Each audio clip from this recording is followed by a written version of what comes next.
মধ্যে দেখে ফেলেছেন, তাদের তো সত্যি ভালো লাগছে, পাওনা খুব ভালো চাই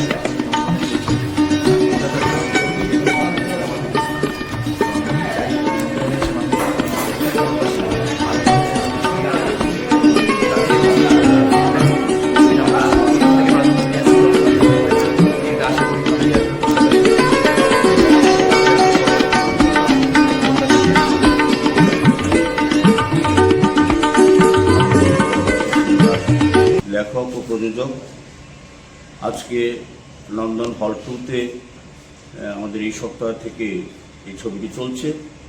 গতকালও দর্শকদের ভিড় ছিল ঠাসা, আজকেও আমাদের অনেক অতিথিরাও রয়েছেন এবং বিশ্বাস করছি যে এই ছবিটি পরবাসী শুধুমাত্র সাধারণ অর্থে যা বোঝায় যে কেউ তার নিজের বাস ছেড়ে দিয়ে অন্য বাসে এলেই সে পরবাসী হয়, এখানে শুধু সেই পরবাসী কাহিনীটা যেমন মুখ্য, তেমনি এই কাহিনীতে রয়েছে ভালোবাসা, রয়েছে প্রাকৃতিক সৌন্দর্য, রয়েছে সেখানে একটা ঐক্যের ডাক এবং মেলবন্ধনের ডাক, আহ্বান রয়েছে এই ছবিটা মূলত মানবতাকেই সেখানে প্রাধান্য দেওয়া হয়েছে। তাই যে ছবিটি শুধুমাত্র বাংলা ভাষায় নয়, ওটা দ্বিভাষিক বলা যেতে পারে। ওখানকার উত্তর পূর্বাঞ্চলের প্রত্যন্ত রাজ্য ত্রিপুরা, তার একটা ছোট রাজ্য হলেও সেখানে প্রায় 19টা উপজাতি কমিউনিটি বসবাস করেন। তাদের রয়েছে বিভিন্ন ভাষা, কিন্তু একটা কমন ভাষা তাদের আছে, ককবরক ভাষা।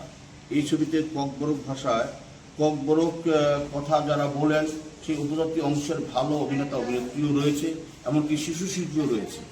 সঙ্গে যে বাংলা ভাষাটা ব্যবহৃত হয়েছে ওখানে, সেই বাংলা ভাষাটা বলা যেতে পারে পূর্ববঙ্গের বিশেষ করে কুমিল্লা ব্রাহ্মণবাড়িয়া মিশ্র ভাষা। এটা সেই অঞ্চলের পূর্ব পাকিস্তানের সেই অঞ্চলের বাঙালিদের একটা মিশ্র ভাষা, না এটা কলকাতার ভাষা, না সেটা আপনার অন্য কোনো বাংলা ভাষার সঙ্গে মিলতে পারে।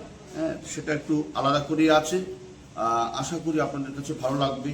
এবং এই বইটাতে রয়েছে যেমন 4-4টে গান, যে গানগুলো আমাদের দিয়েছেন, লিরিক্স দিয়েছেন রিতম সেন, গানগুলো গেয়েছেন ইমন চক্রবর্তী, শান, ইকলা, মেঘলা বন্দ্যোপাধ্যায়, মেঘলা দাশগুপ্ত, তারপরে রয়েছে ইক্ষিতা মুখার্জি, রয়েছে দুর্নিবার সাহা।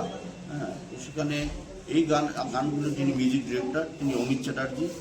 খুব ভালো গান, যেগুলি দিয়ে আপনারা এই ছবিটা দেখতে পরে বুঝতে পারবেন।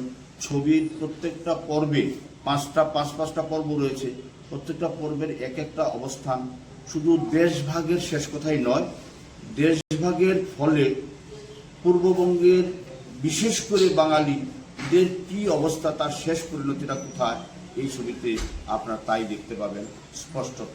আশা করি আপনাদের ভালো লাগবে। অতীত ইতিহাসকে খুঁজে পাবেন এবং আমাদের যে বর্তমান প্রজন্ম বা ভবিষ্যৎ প্রজন্ম, তারা তাদের ইতিহাসকেও জানতে পারবেন, অতীতটা কী ছিল। ধন্যবাদ, নমস্কার। ভালো লেগেছে, আর প্রথম দিকে তো দেখিনি, যখন দেখলাম বইয়ের গল্প ঠিক আছে, ম্যাচিউর গল্প আছে। Thank you. তবে বই কেমন লাগলো?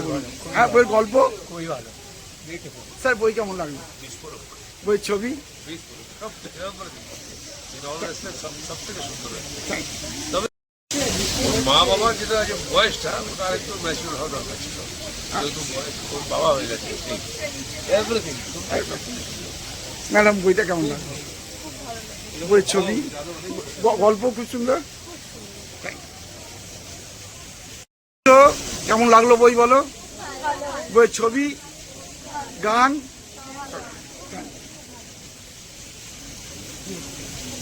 কেমন লাগলো? আগেও দেখেছি, আমি নিজে উদ্বস্ত। আচ্ছা, খুব ভালো। বইয়ের গল্প খুব ভালো লেগেছে, একদম বাস্তব।